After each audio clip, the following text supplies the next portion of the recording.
нәрсе. Бұл эфирға да бір энергия керек шығар деп екеуміз соны қолға алдық. Жақсы.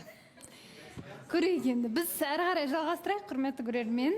Және де жалғастыру үшін ортаға біз Әділетті шақырамыз.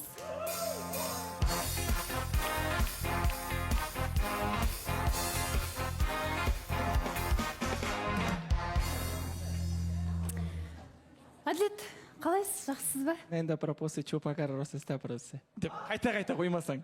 Жақсы. Жоқ, мықтысыз енді, білесіз тілді. Бірақ біз енді түсінбей жатырмыз.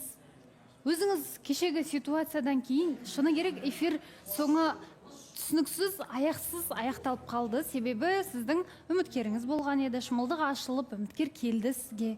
Бірақ ол кісімен тіпті таныстық қалай болады, оны сұрап үлгермедік, себебі сіздің өзіңіздің айтуыңыз бойынша менің басқа бір ойым бар, көңілім бар дегенде айтылды. Иә, Балауса ханым, сөзіңіздің барлығы дұрыс. Не болса да біз сізге келген үміткермен кешеден кейін хабарласып едіңіз? Жоқ, ешқандай хабарласу болған жоқ. Өйткені бұл ситуацияда мен өзімді қай жағынан күрестерімді біле алмадым, түсіне алмадым. Ол қыз туралы да хабар болған жоқ. Егер де көшеде вдруг көріп қалып жатсақ, егер де тоғысып қалсақ, бір өзімнің бір кешірім сұрауға деген менің ниетім бар. Өйткені мен ол кісіні түрінде жаттап үлгерген жоқпын, шын айтамын. Кездейсоқ кездеспесеңіздер кешірім сұрамайсыз ба? Жоқ, сұраймын. Біз ол кісі келді ме, келмеді ме, қалай ойлайсыз? Менің ойымша келген жоқ деп ойлаймын. Келген жоқ деп ойлайсыз? Иә. Шақырамыз ба? Егер де келіп жатса, шақырайық. Жақсы, шақырайық. Келіңіз.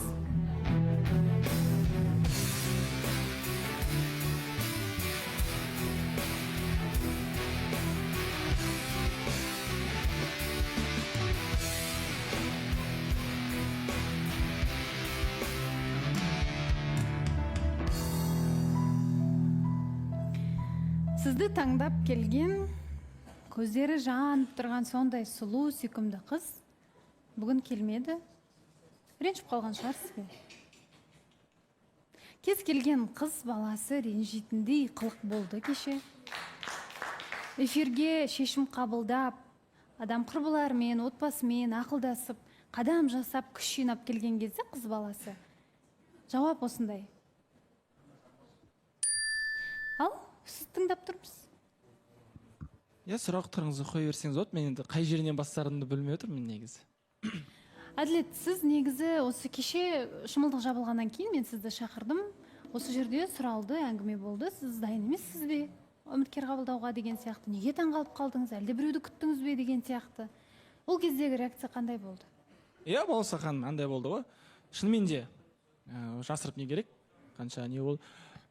Бір кісіге өзімнің андай сезімім деп айтпай қойын, симпатиям пайда болды.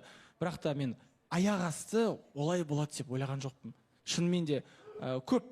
Қалай болады? Үміткер келеді деп па? Жоқ, жаңағы нені айтып отырмын? Сезім? Иә, бір айттым ғой сіздерге, бір ортада бір қызға деген көңілім ауып жүр деп. Көңіліңіз ашылып кетеді, сезім ашылып кетеді деп ойламай қалдыңыз. Мүлдем ойлаған жоқпын, аяқ асты сондай болды. Аяқ асты ол қанша күнде болған әңгіме? Енді ол кісінің бір-екі еркелігі болсын, іс-әрекеттері, сөйлеген сөздері кәдімгідей мені бір баурап алды десе де болады. Реально мен енді ол кісіні толық білмеймін, бірақ та сондай ұстап қалатындай, бір кілт ететіндей жағдайлар болды. Содан кейін көңіліңіз ауды, қызығушылығыңыз басталды. Иә, сұрастырып бастадым, қалай екен, және де бір инстаграмдарына кіріп, бір сәл осы симпатия болады ғой, сондай чувстволар болды менде.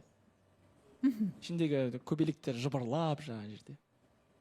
Білмеймін енді тіпті қалай барлығы жылдан болып кетті деп мен ойлаймын. Бірақ та енді көбісінде сұрақ болуы мүмкін, біреуге, бір кісіге мысалға назло жасау дейді.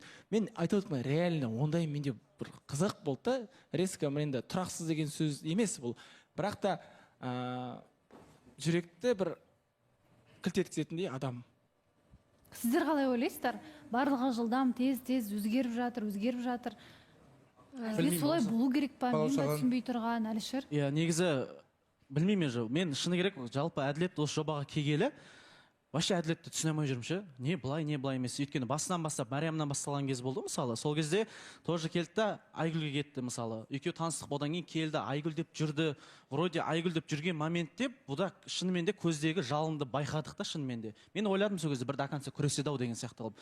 Білмеймін, енді жалпы әділетке сұрақ қойғым келеді да, сен өзің шаршамадың ба? Сонда үштік деген нәрсе жалпы білмеймін енді неге өзіңді былай бірінші орынға қоймайсың, түсінбеймін. Қанша үміткерлер, қанша қыздар пайди, сен өзің прикол тығасың ғой, қыздардың арманы деген сияқты қылып. Мысалы, неге сондай бір дүние болмасқа, неге күтпеске, неге үміткермен танысып көрмеске дегенде, білмеймін, сен уже шыны керек қатты еркелеп кеттің ба, слишком білгеніңді істеп кеттің ба деп айтқым келеді негізі. Тоже алдында да мысалы Дубайға барып деді, сол жақта бір қыз деді, кәдімгі нағыл айта салды. Я бір қызбен деген сияқты мысалы да. Білмеймін енді бір анаған көзім түсті, мынаған көзім түсті деген сияқты мен вообще соны түсініп тұрған жоқ. Бірақ енді бірақ қана вариант тұр көзге түскен адам, енді ол әсем, басқа мен ойламаймын. Либо Зарина, екі вариант бар. Бірақ енді көбінесе менің нем Балауса ханым әсем деп тұр да. Өйткені неге десеңіздер, андай да кеше бір удочка тастап кетті, мен біреуге ұнайды, маған біреу ұнайды, анам мынау деген сияқты қылып, бүгін ортаға шығып тұр да мысалы. Әсемде таныстығы тоқтап тұр. Значит, әділет, мысалы, білмеймін енді, мен шатасып тұрсам, может, шатасып қалған шығармын. Бірақ өзімнің ойым. Бұл, значит, әсемнің таныстығын тоқтайтын бүгін білген да. Бүгінге қалдырып тұрды бұл әңгіменің бәрін. Менің ойымша да, білмеймін енді, әділет, болдығы үйтіп жүре бересің ба, то анау, то мынау деген сияқты қылып, конкретно айтатын нәрсеңді айтып, уже істейтін нәрсеңді істесейші болды ғой. Иә, түсіндім, енді еркелеген түгім де жоқ. Егер де мен қалғанына ерке болсам, бірақ шын өмірде мен шешімді қабылдай алатын жігітпін. Егер де ол менде жаралы жүрек те жоқ, уже мен барлығын күшті жіберіп қойдым, на позитиві өздеріңде байқап жүрген шығарсыздар. Но андай болады ғой. Шаршамадың ба деген. Жоқ, мен реально сол кісімен танысып көргім келеді. Бірақ та қалай түсіндірсем болады Балауса ханым.